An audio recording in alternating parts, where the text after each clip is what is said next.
Good morning sir. Chutney Sambar Disney hot ஸ்டாரில் release ஆகிருக்கிற ஒரு வெப் சீரிஸ் இது. இதோட ஒன்லைன் கதை, ரெண்டு ஃபேமிலி இணையிற ஒரு ஃபேமிலி ஸ்டோரி. ஒரு ஃபேமிலியில் சட்னி ஒரு முக்கியமான கேரக்டர், இன்னொரு ஃபேமிலியில் சாம்பார் ஒரு முக்கியமான கேரக்டர். சட்னி சாம்பார் சேர்ந்துச்சாங்கிறது தான் கதை. இந்த கதையோட பெரிய ப்ளஸ்ஸே யோகி பாபு தான். அவரை மையப்புள்ளியாக வச்சு தான் அந்த ஸ்கிரிப்டே டெவலப் பண்ணியிருக்காங்க. அந்த நம்பிக்கையை அவர் சூப்பராகவே காப்பாற்றிருக்காரு. அவருடைய காமெடி பெரும்பாலும் ஒர்க் அவுட் ஆகுது. சீரியஸான காட்சிகளில் கூட சூப்பராக ஸ்கோர் பண்ணியிருக்கிறாரு. அதாவது அவர் சோலோவாக ஒரு ஸ்கிரிப்டை கொண்டு போக முடியும், ஒரு கதையை ஹேண்டில் பண்ண முடியும்னு ப்ரூவ் பண்ணியிருக்கிறாரு.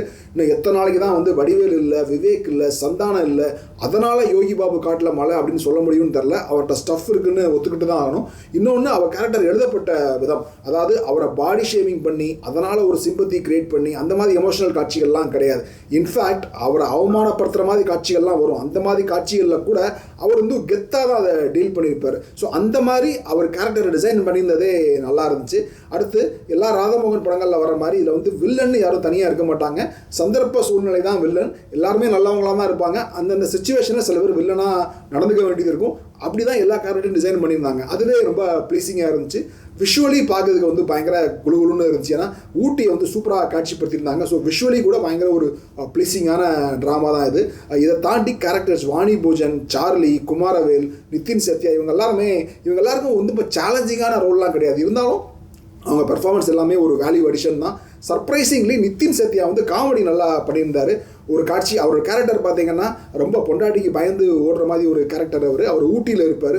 ஒரு சீனில் பொண்டாட்டிலேருந்து எஸ்கேப் ஆகிறதுக்காண்டி எனக்கு அர்ஜென்ட்டாக பாத்ரூம் வருது, நான் கோயம்புத்தூர் போயிட்டு வரேன் அப்படின்ட்டு போவார்.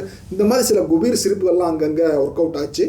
மைனஸ்னு சொல்கிறதுன்னா, ராதாமோகன் படங்கள் இருக்கு இல்லையா, மொழி, அழகிய தீயே, இதுக்குன்னு ஒரு ஸ்டாண்டர்ட் இருக்கும்ல, அந்த ஸ்டாண்டர்டில் அந்த வெப் சீரிஸ் இருக்காது. அதை விட 2-3 படி கீழே தான் இருக்கும். ஓடிடிக்கு இவ்வளோ போதும்னு நினச்சாரா என்னென்னு தெரியல.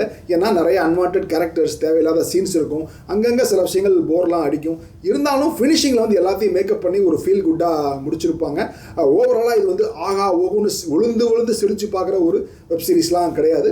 நிதானமாக சோஃபாவில் உட்காந்து விழாமலே சிரித்து பார்க்கலாம். மைல்டான காமெடி தான் இருந்தாலும், பட் ஃபேமிலியோடு பார்க்குறதுக்கு ஒரு ஒர்த்தான வெப் சீரிஸ் தான். ஏன்னா வயலன்ஸு, ட்ரக்ஸ், இந்த மாதிரி விஷயங்கள்லாம் இல்லாமல் ஜாலியாக ஃபேமிலியோடு உட்காந்து ஒன்ஸ் கண்டிப்பாக பார்க்கலாம்.